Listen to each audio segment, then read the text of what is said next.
자, 주기도 두 번째 시간입니다. 주기도는 한 6시간, 7시간은 해야 돼요.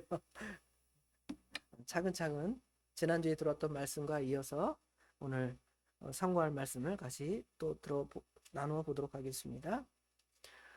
지난주에는 기도에 대한 전반적인 이야기를 나눴죠. 기도라는 무엇인가? 기도라는 것은 감사하는 것인데 우리가 하나님께 감사할 표현 중에 가장 중요한 것이 기도이다 이렇게 말씀드리고 기도에 관한 여러 가지 이야기들을 몇 가지로 상고했습니다. 오늘은 그 기도 중에서 주기도에 관련 내용들을 더 보겠습니다.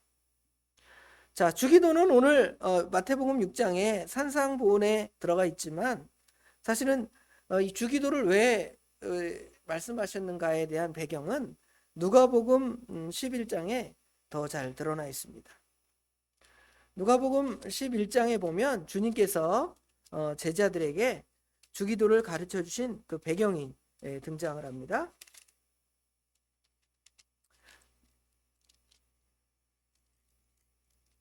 누가복음 11장 1절에 보면 예수께서 한 곳에서 기도하시고 마치심에 제자 중 하나가 여짜오되 주여 요한이 자기 제자들에게 기도를 가르쳐 주신 것 같이 우리에게도 우리에게도 가르쳐 주옵소서 그랬죠. 예수님께서 주기도를 처음 제자들에게 말씀하신 것은 그 배경이 유대인들이나 바리새인들이죠. 바리새인들이나 아니면 요한의 제자들이 그들이 가지고 있는 기도문이 있어요. 우리는 기도문이 따로 없잖아요. 우리가 가지고 있는 유일한 기도문은 주기도문밖에 없어요. 그래도 우리가 주기도문 그렇게 표현하는 것은 이 문서로 텍스트화되어 있기 때문에 우리가 주기도문 그러지 우리가 일반적으로 말할 때는 주기도문 합시다 그러지 않고요. 주기도라고 그래요. 주기도문이라는 것은 어떤 주문처럼 느껴지니까 그런 글자로 된 그 글을 주기도문이라고 앞에 써서 쓰지만 우리가 표현할 때는 그냥 주기도 아니면 주님께서 가르쳐 주신 기도 이렇게 표현하는 게 정당한 표현입니다. 바리새인들도 그 주기도의 내용이 자기들의 그 기도 내용이 있어요. 기도문. 그 다음에 요한의 제자들도 그런 기도문이 있습니다. 그 기도문에 따라 기도하는 거예요. 천주교도들이나 아니면 그 영국 성공회 사람들은 기도문이 있습니다. 우리처럼 아무렇게나 막 하는 게 아니에요. 저희는 이제 예전부터 우리 교단에서 배워온 기도 패턴이 그냥 기도를 적지 않고 그냥 머리에서 다 이렇게 생각이 나서 정리해서 기도하도록 했지만 그렇게 하다 보면 잘하는 사람들은 늘 말씀과 성령이 충만한 사람들은 술술술술 나올 수 있지만 그러지 않은 사람들은 기도하다가 이게 뭐라 그럴까요? 앞으로 갔다 뒤로 갔다 그 다음에 정신이 없을 수 있습니다. 그래서 우리 교회에서는 그래도 대표 기도를 잘 안 시키는데 언제까지 대표 기도를 하긴 해야 되는데 그래야지 우리 성도님들의 그 기도 실력도 늘어나고 또 하나님께 표현할 수 있는 방법도 늘어나니까 기도하는 게 좋은데 아직은 제가 여러분 우리 권사님들에게 기도를 따로 시키지 않습니다. 근데 그 기도문이 이렇게 있어서 그 기도문대로 기도하는 거예요. 여러분도 기도 써서 기도 정 못하는 분들은 기도를 써서 기도하는 것처럼 이 사람들은 기도문이 있어서 언제 때마다 우리 마치 그 교동문처럼 우리 교동문이 있잖아요. 교동문에 그 틀이 있는 것처럼 기도문도 틀이 있어서 성공회에서는 39개의 어떤 기도 그 내용들이 있고요. 그 다음에 천주교에서도 그냥 기도하지 않습니다. 그렇죠. 근데 우리는 자유롭게 기도하지만 정리가 안 되니까 차라리 기도문이 있는 것도 괜찮고요. 우리가 뭐라고 기도할까? 기도하는 게 너무 힘들다. 그렇게 생각을 하면 무슨 기도를 하면 돼요? 주님께서 가르쳐 주신 기도를 하면 여러분은 가장 기도를 잘한 것입니다. 왜냐하면 주님이 하신 기도만큼 누가 기도를 잘한 사람이 있습니까? 그리고 이제 개인 기도를 하다 보면 기도의 내용이 길어질 수 있어요.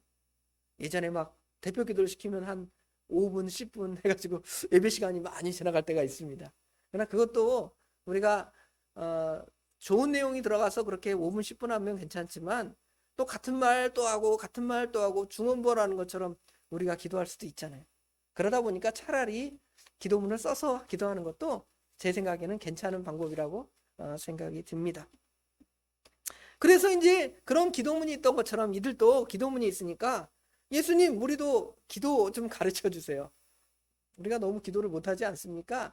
우리 주님께서 기도를 가르쳐 주시면 우리도 그 기도를 따라 기도하겠습니다 말할 때 예수님께서 이제 기도문을 이제 주기도를 이제 가르쳐 주신 거죠. 그 내용이 우리가 마태복음에도 있고요, 누가복음에도 있습니다. 그런데 예수님께서 이 기도를 가르쳐 주실 때 예수님은 기도 하나도 안 하고, 목사는 기도도 하나도 안 하면서 성도들한테 기도하십시오, 기도하십시오 그러면 기도하겠습니까? 목사님이나 하세요. 목사님은 기도도 하루에 1시간도 못 하면서 무슨 우리한테 자꾸 기도하라고 하십니까? 그러잖아요. 그렇죠? 근데 예수님께서는 기도의 일생을 사셨음을 볼 수가 있고, 오늘 주기도를 가르쳐 주실 때에도 그냥 가르쳐 주신 게 아니라 여기 누가복음 11장 1절에 예수께서 한 곳에서 기도하시고 마치심에, 그때 이제 제자 중 하나가 예수님께 말하는 거죠. 주여, 요한도 자기 제자들에게 기도를 가르쳐 주신 것 같이 우리에게도 기도를 가르쳐 주세요. 예수님께서 기도하신 다음에 그 주기도를 가르쳐 주신 것. 그냥 자기 생각에 자기 마음대로 이렇게 기도해라 주기도를 쓱 말씀하신 것이 아니라 늘 기도하시는 예수님께서 기도의 모본대로, 기도의 표본대로 이렇게 기도하셨음을 볼 수가 있습니다. 예수님의 생애는 기도의 생애였습니다. 세례 받을 때 기도했다고 표현되어 있고요. 세례를 받으시고 기도하실 때 하늘이 열리고 성령이 강림하셨고, 기도를 통해 성령의 능력으로 공생애를 시작하셨습니다. 예수님께서 우리 마태복음 계속 배우지만 많은 공생애 사역을 하시잖아요. 말씀 선포하시고 병자를 고치시고 천국 복음을 선포하실 때, 그렇죠? 그때마다 예수님께서 기도 하나도 안 하고 하신 것이 아니라 그런 일이 바쁘고 분주해도 저녁 때마다 또 아침마다 시간을 내셔서 기도하셨음을 우리가 볼 수가 있습니다. 예수님께서 예수님의 12제자를 뽑을 때에도 기도하시고 12제자를 뽑았고요. 마태복음에는 등장하지 않지만 베드로가 신앙 고백을 할 때 주여, 주는 그리스도시요 살아계신 하나님의 아들이십니다 라고 가르치고 교육할 때에도 예수님께서 기도하시고 성령 하나님께서 베드로의 입에 이런 신앙 고백을 할 수 있도록 하나님의 은혜를 구하셨음을 볼 수가 있습니다. 변화산에 가셔서도 변화하셨잖아요. 그 변화하실 때에도 기도하셨고요. 예수님께서 마지막에 겟세마네 그 동산에서 이제 피땀 흘려 기도하신 사역의 시작점에서도 기도하셨고요. 사역 중에도 기도하셨고요. 그 다음에 사역을 마무리할 때도 기도하셨습니다. 예수님도 그렇게 하셨는데 저한테 하나님께서 성목사는 기도하면서 하는가? 말씀 전하기 전에 기도하는가? 또 전도하러 갈 때 기도하는가? 또 무슨 믿음의 일을 할 때 기도하는가? 그러면 그러지 못할 때가 바빠가지고 막 정신없이 할 때가 있어요. 그 은혜가 되겠습니까? 그렇죠? 그러니까 늘 이런 그 말씀을 전하는 때나 무슨 하나님의 사역을 감당할 때에는 기도로 그 일을 시작하는 것이 아주 중요하다고 합니다.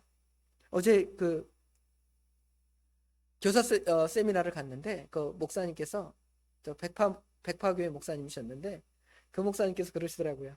자기는 중학교 다닐 때부터 그 교사를 했는데 고등학교쯤 되니까 이제 원반사를 시켰대요. 그러니까 중학교 다닐 때는 보조반사, 그렇죠? 그 다음에 고등학교 가니까 원반사를 시키는데 자기가 어떻게 그 신방을 하겠냐는 거예요. 우리는 교사들이 신방을 잘 안 하지만 거기는 교사들이 다 신방을 한대. 그러니까 지금도 주일학교가 적어져도 200명이 넘는데, 옛날에 그 부산 서부교회는 뭐 거의 뭐 10,000명 되는 주일학생들이 있습니다. 그러니까 다 어릴 때부터 이 모든 어떤 기본적으로 직분자가 되려면 주일학교 선생님을 다 해야 된다 그러고, 그 다음에 그러니까 어릴 때부터 자기는 고등학교 때부터 이제 그 목사님께서, 강의하신 목사님께서 중학교 때부터 교사를 했고 고등학교 때부터 이제 아이들을 맡아서 하는데요.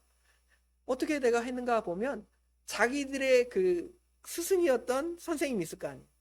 그 선생님이 어떻게 아이들을 신방하고 가르쳤는가를 보는데 어떻게 하냐면 어디 집에 이제 신방을 가면 그냥 가서 문 두드리고 아무개야 그렇게 하지 않았대요.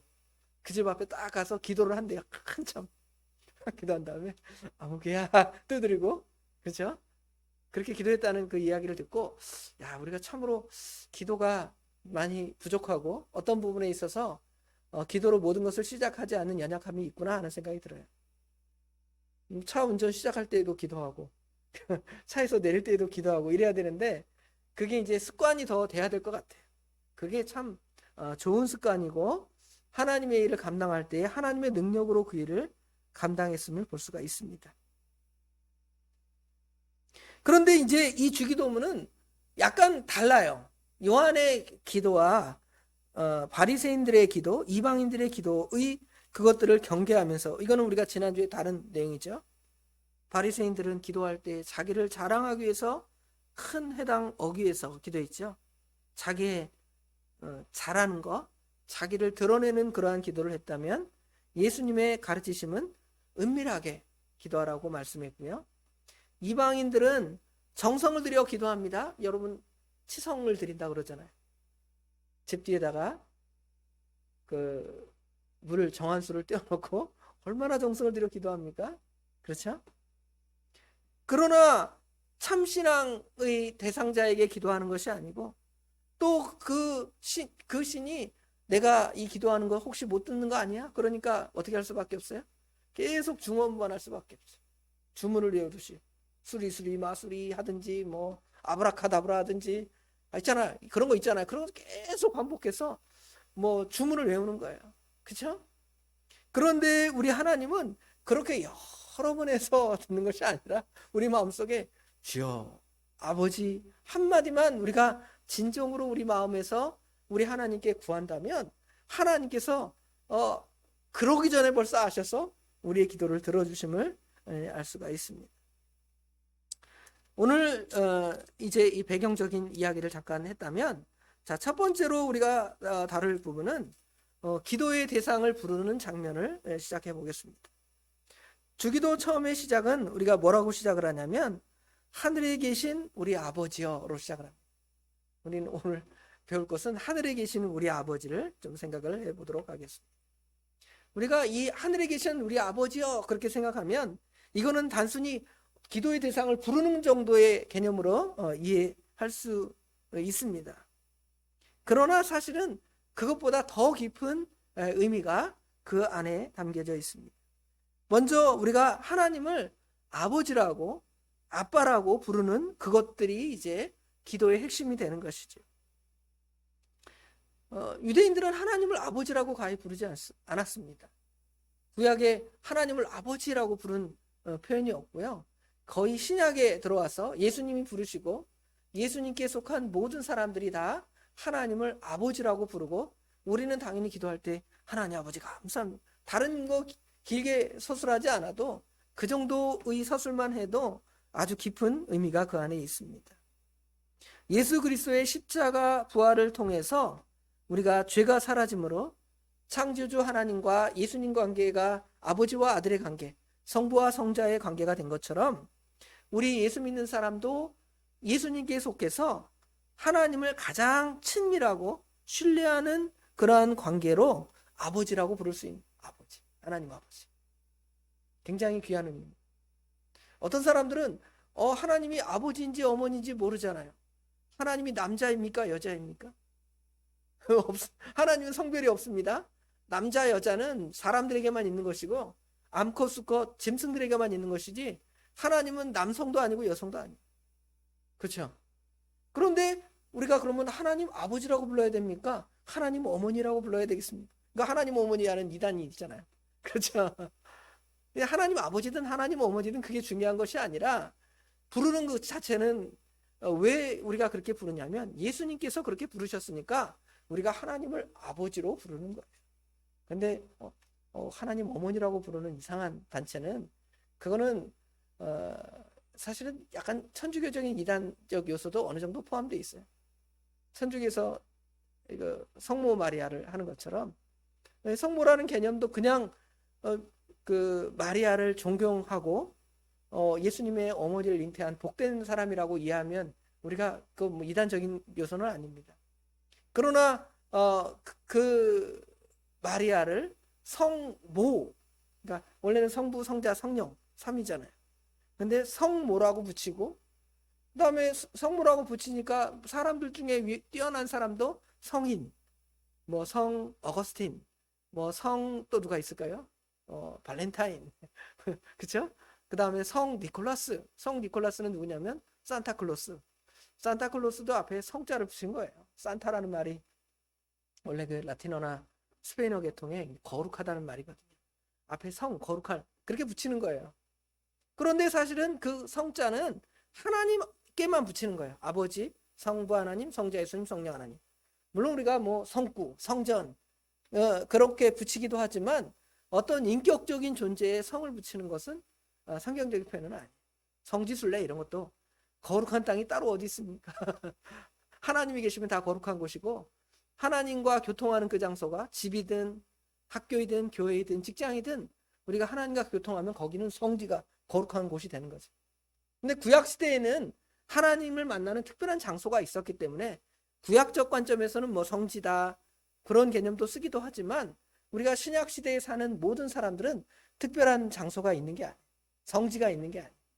그래서 성지순례 이렇게 보통 우리가 쓰니까 그 성지 거기는 거룩한 곳인가? 그러면 유대 땅은 거룩한 땅이고 대한민국 땅은 거룩하지 않은가? 그러지 않아요.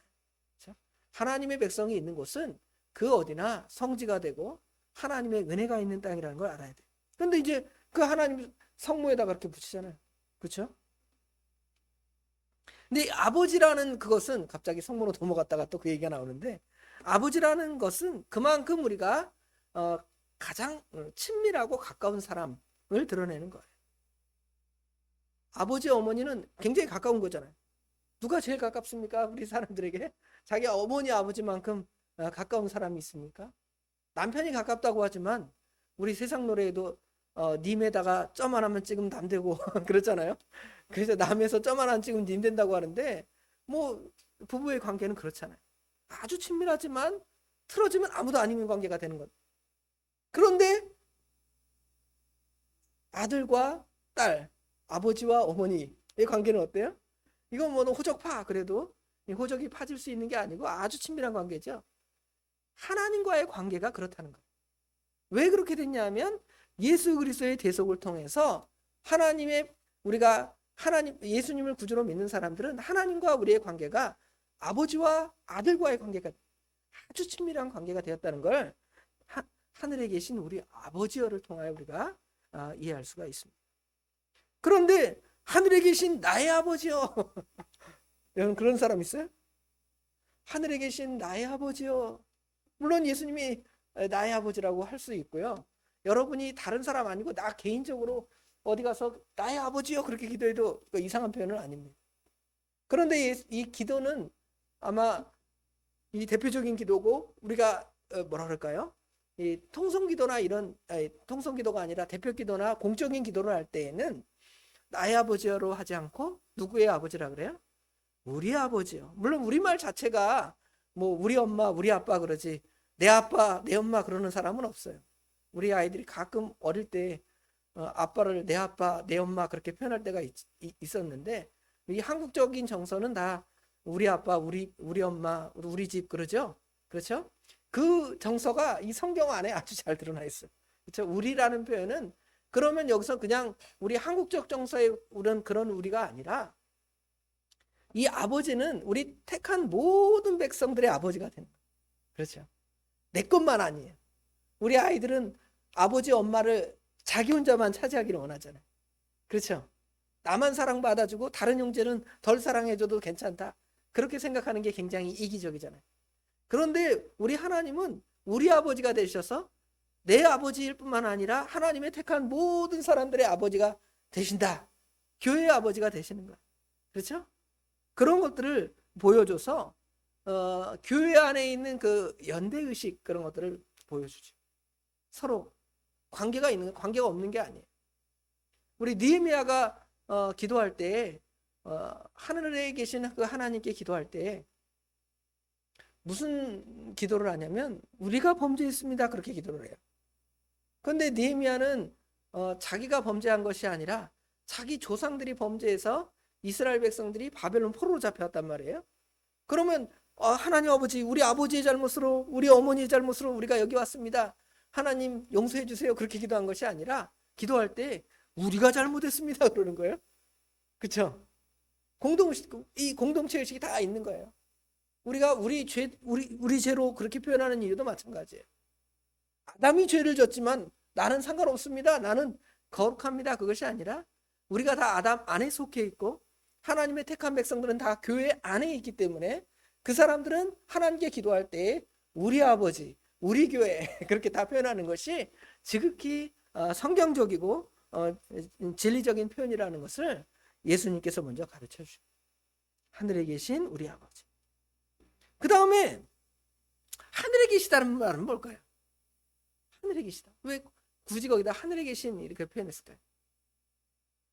하늘에 계시니까 천국에 계시고 지금 나랑 상관없는 그런 하나님이신가? 그것이 아니라 하늘에 계시다라는 것은 우리가 친밀한 우리 아버지 하나님이 되시기도 하지만 하나님께서는 근본적으로 우리 인간과 다른 거룩한 분이다. 우리도 그 하나님의 거룩 안에 들어와서 거룩한 성도가 되었지만 사실은 그 하나님의 거룩과 우리는 전혀 다른 거예요. 가끔 우리가 하나님처럼 된다. 우리는 하나님화 된다. 신화라고 하거든요. 신학적으로 되게 어려운 표현인데 이게 뭐냐면 내가 하나님이 되는 거. 그런 표현 좀 들어보셨어요? 내가 하나님이 된다. 처음 들어보셨죠? 이 동방정교회나 이 카톨릭교회 전통 안에서 그런 것들이 있어요. 내가 하나님이 마치 무슨 내가 막 신령한 존재가 되는 것처럼 도사가 되는 것처럼 그렇죠. 그래서 내가 하나님처럼 되는 것, 신선처럼 되는 것 그런 마인드가 교회 안에 있어요. 그러나 그거는 성경적인 개념은 아니고요.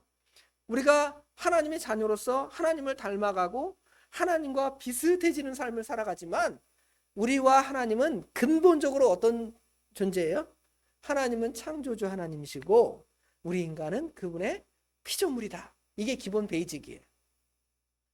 그런데도 하나님께서는 그 피조물인 사람 중에 하나님의 그 택한 백성을 하나님의 자녀 삼아줘. 얼마나 은혜로운. 그래 하늘에 계신이라는 표현은 단순하게 저기 우리가 지금 당장은 못 가는 죽어서 가는 그 천국에만 계신 그 하나님 그 말이 아니라 하나님은 우리와 존재론적으로 다른 하나님이시라는 것을 우리에게 보여줍니다. 하늘에 대해서 우리가 생각할 때 우린 하늘 그러면 굉장히 단수적인 표현을 쓰지만 성경은 하늘을 굉장히 복수적인 표현을 씁니다. 하늘들 그래요.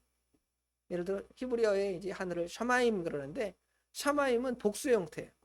영어로 이제 헤븐에다가 s를 붙인 거예요. 영어로 s. 원래 이 복수는 영어는 s를 붙이잖아요. 그런 것처럼 하늘을 복수의 개념으로 씁니다.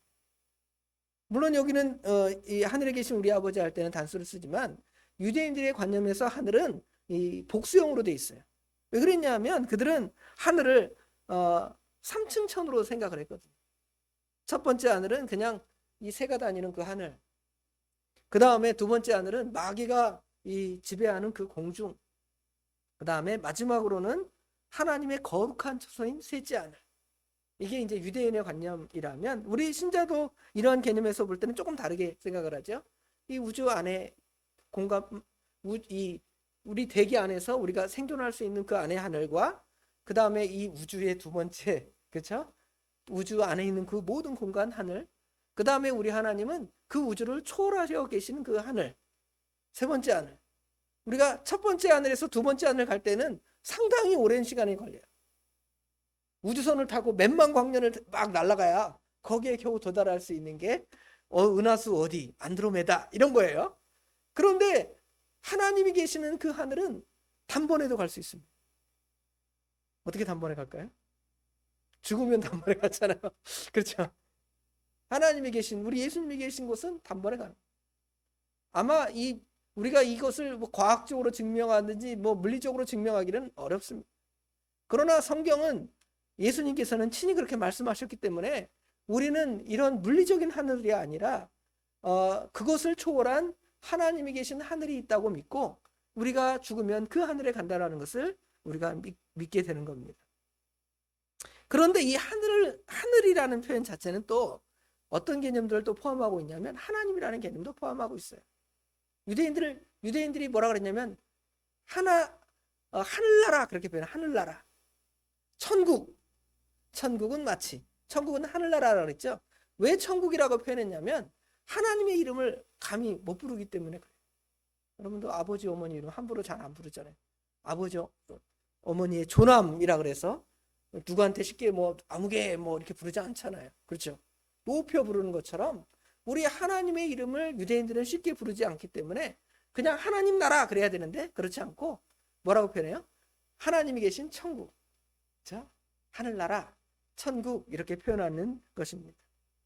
그래서 아까 말한 대로 하늘에 계시다는 의미는 하나님과 우리가 구별될 뿐만 아니라 하나님은 거룩하신 하나님이신데요. 이 거룩이라는 말도 그래요. 사람한테 사실은 거룩하다는 말을 쓰기가 사실은 애매모호합니다. 예전에 우리 그 이순신 장군에 대해서 성웅 이순신을 거룩하다 그랬는데 어디 하나님 앞에 쓰는 단어지 사람 앞에 쓰는 단어는 결코 아니라고 생각을 합니다. 여기 거룩하다는 그 말은 존재론적으로 우리 하나님과 사람이 구별되어 있다라는 것을 인식을 하고 그 하나님 앞에 우리는 다 엎드려 굴복할 수밖에 없는, 그 이슬람 교도들이 자기의 신들을 아주 귀하게 생각하고 그 신 앞에 엎드리는 만큼의 그 이상의 우리 하나님을 섬기는 마음이 우리 믿음의 사람들이 있어야 돼요. 물론 그런다 그래서 그들이 진짜 신을 섬기는 것은 아니지만, 왜냐하면 그들은 헛된 신에다가 그렇게 엄청난 그 존경을 하며 경의를 표하는 거죠. 그런데 우리는 참 하나님 앞에 그들보다 더 진짜 그들은 뭐 하루에 몇 번씩 자기들의 그 메카를 향하여 절하잖아요. 우리는 사실 그보다 더 해야 돼요. 그런데 우리는 그렇게 외적으로 하는 것이 아니라 우리 마음으로 어디를 가든 길을 가다가도 갑자기 하나님을 하나님, 그렇죠? 그럼 그게 우리가 하나님을 그렇게 예배하고 섬기는 거예요. 어떤 상황을 만나면 하나님 이거 어떻게 할까요? 그 하나님을 생각하고 하나님이 우리 가운데 있는 거예요. 거룩한 하나님을 우리가 그렇게 섬기는 것입니다. 그리고 하나님의 또 다른 거룩은 어디에 있냐면 도덕적인 완전함에 있습니다. 보통 사람들이 어떤 사람을 거룩하다고 말할 때 언제 거룩하다고 말하냐면 이 사람이 도덕적으로 정말 선하고 착해 보일 때, 사람이 착해봤자 하나님 앞에 더러운 것은 다 마찬가지지만 그래도 인간 나름의 비교를 해서 볼 때 저 사람이 참 착하고 선하고 의로울 때 그 사람을 거룩하다고 하죠. 그런데 그 거룩은 사실은 하나님의 그 거룩과는 가히 비교할 수 없는 거예요. 그렇죠? 그런 개념에서 볼 때 이 거룩이라는 말은 하나님의 온전하심을 그 안에 포함되어 있고요. 또 그 다음에 하늘에 계시다는 또 다른 의미는 뭐냐면 하늘에 계시니까 우리 모든 사람들을 위해서 내려다보며 통치하고 다스리시는 하나님이라는 걸 포함하기도 해요. 하늘에 계신다는 말이 단순한 말이 아니잖아요. 우리와 구별된 거룩하신 하나님. 그 다음에 이 성품적으로도 정말 거룩하신 하나님.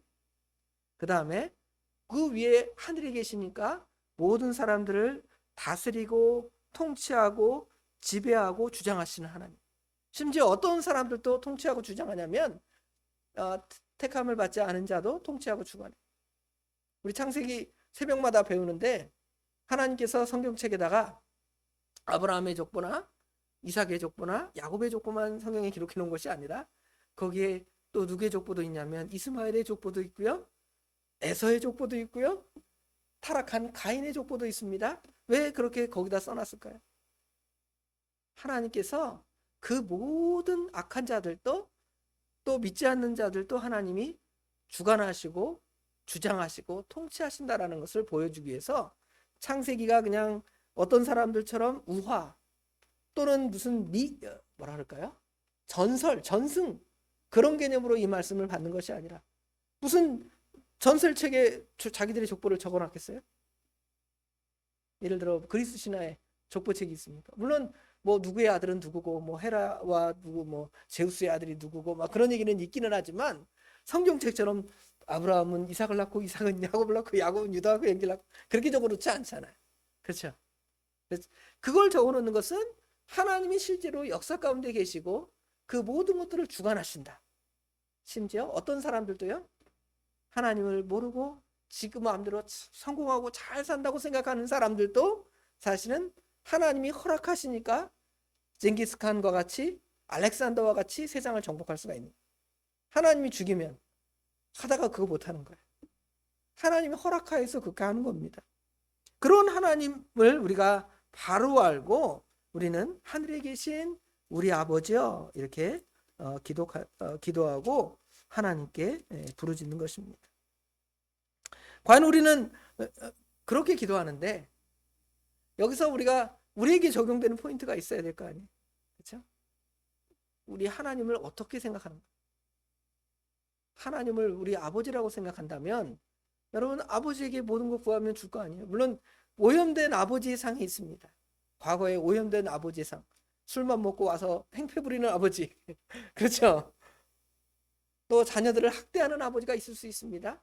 그러나 그 아버지는 진짜 하나님이 주신 그 부권에 대한 그것들을 제대로 쓰지 않고 타락된 형태의 인간들이 그 부권을 쓰기 때문에 그렇게 오염된 것이지, 사실 타락되지 않고 하나님의 은혜 가운데 있는 아버지라면 당연히 아들을 생각하고, 그렇죠? 아들의 문제를 고민하는 거예요. 아까 우리 학원 간다고 일찍 가라고, 내가 오늘 수요일이니까 분명히 권사님들 예배 시간 전이니까 3시쯤 가라. 안 가고 뺀질거리고 유튜브하고 놀고 있더라고요. 그러더니 딱 시간이 되니까 어떻게 해요? 가야 되는 거야. 그러니까 나 늦었어. 어떡해. 야, 아버지 말씀 준비하고 기도하고 해야 되는데 가서 앉아 있어야 되는데 너 차량 운전하면 안 되지 않느냐? 그래도 어떻게 해요? 이 더운 날 가다가 쓰러질까 봐 걱정돼서 그냥 가주는 거예요. 우리 하나님 아버지는 어떻겠습니까? 인간 아버지도 자녀를 생각하는 마음이 있어요. 하나님을 생각하지만 자녀를 생각하는 마음이 있는데, 우리 하나님 아버지는 우리를 얼마나 생각하시는 아버지예요. 그걸 생각하면서 기도하라는 거예요. 내가 기도하나 들어줄까 말까 그냥 그런 식으로 기도하는 것이 아니라 우리와 친밀하게 계시고 우리의 모든 것들을 들어주시는 아버지라고 생각을 하면 우리가 기도하는 게 얼마나 힘있고 능력있고 당당합니까? 그리고 그 하나님이 우리 아버지니까, 그렇잖아요. 우리 교회의 아버지잖아요. 그 하나님께 우리가 같이 하나님께 구하는 거예요. 통성기도 이게 좋은 거예요. 합심기도가 좋은 거예요. 왜 그러냐 하면 그 하나님께 같이 구하니까. 한 아들만 구하면 다른 아들은 필요 없다는데 그렇죠. 큰 아들은 달라고 하는데 작은 아들은 필요 없다는 거예요. 그러면 너도 필요 없을지 모르겠다 그러는데, 온 교회 우리 옛사람께 모든 성도들이 합심하여 하나님 이거 아니면 안 되겠습니다 기도하니까, 이렇게 기도하고 구하는 아들들이 많은데 내가 안 들어주겠냐? 들어줘야 되겠다. 그러니까 합심하여 기도하는 기도가 이 우리 아버지 안에 포함되어 있습니다. 그럼에도 그 하나님은 거룩하신 하나님이라 그랬죠. 그 하나님의 거룩을 우리가 알면 우리 삶도 거룩한 삶을 살아가야 돼요. 하나님은 거룩하고요, 나는 내 마음대로 살겠습니다. 그렇게 고백하려고 하나님 거룩하신 하나님 그럴 필요가 없는 거예요. 우리가 하나님을 거룩하신 하나님, 우리와 구별되신 하나님이라고 하지만 그 하나님, 우리를 그 하나님의 자녀로 삼아줬으니까 우리도 그 하나님의 거룩을 닮아가는 거예요. 우리가 존재론적으로는 그런 거룩한 존재가 될 수는 없습니다.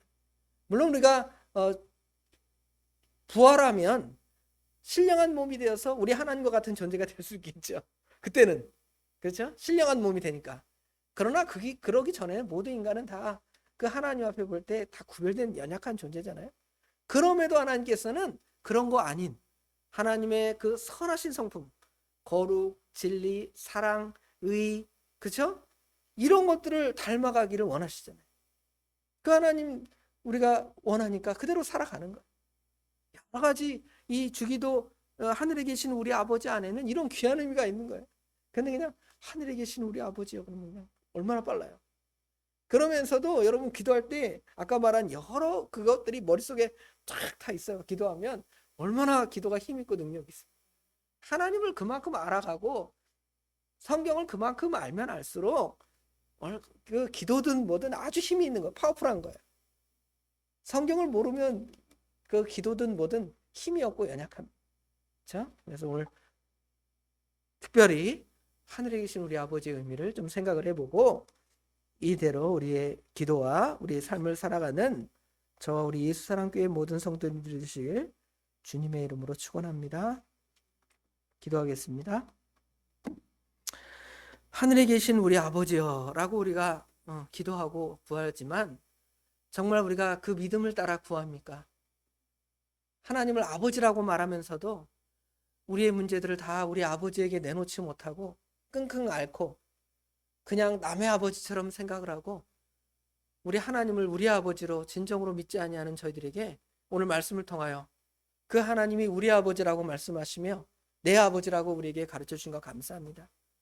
그러나 그 하나님께서 지극히 거룩하셔서 아버지 안에 사실은 죄인인 우리와 교통할 수 없고 우리가 하나님께 나아갈 수 없지만 예수 그리스도를 통하여 우리가 하나님께 나올 수 있고 하나님을 우리 아버지로 부를 수 있게 하신 아버지 하나님, 그 은혜와 사랑을 진심으로 감사합니다.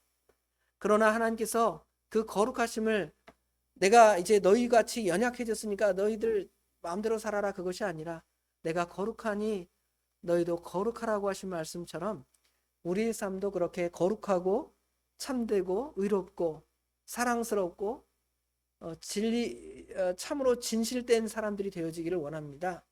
우리 하나님 불쌍히 여겨주셔서 그러지 못한 것들을 날마다 통회하고 회개하오니 용서하여 주셔서 이제는 예수님을 닮아가고 하나님을 닮아가는 삶이 우리 가운데 풍성할 수 있도록 우리 하나님 인도하여 주시옵소서.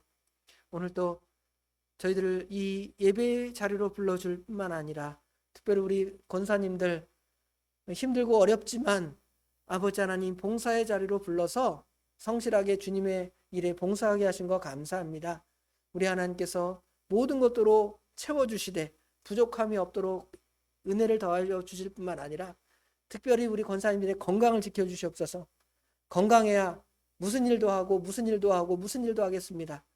그러나 연약하면 우리가 한 가지 일도 감당하기 버겁사오니 우리 하나님께서 우리 권사님들 건강에 건강을 더해 주셔서 주님 앞에 설 때까지 남은 생에 주님의 기뻐하시는 일들을 잘 순종해 나갈 때에 부족함이 없도록 친히 인도하여 주시옵소서.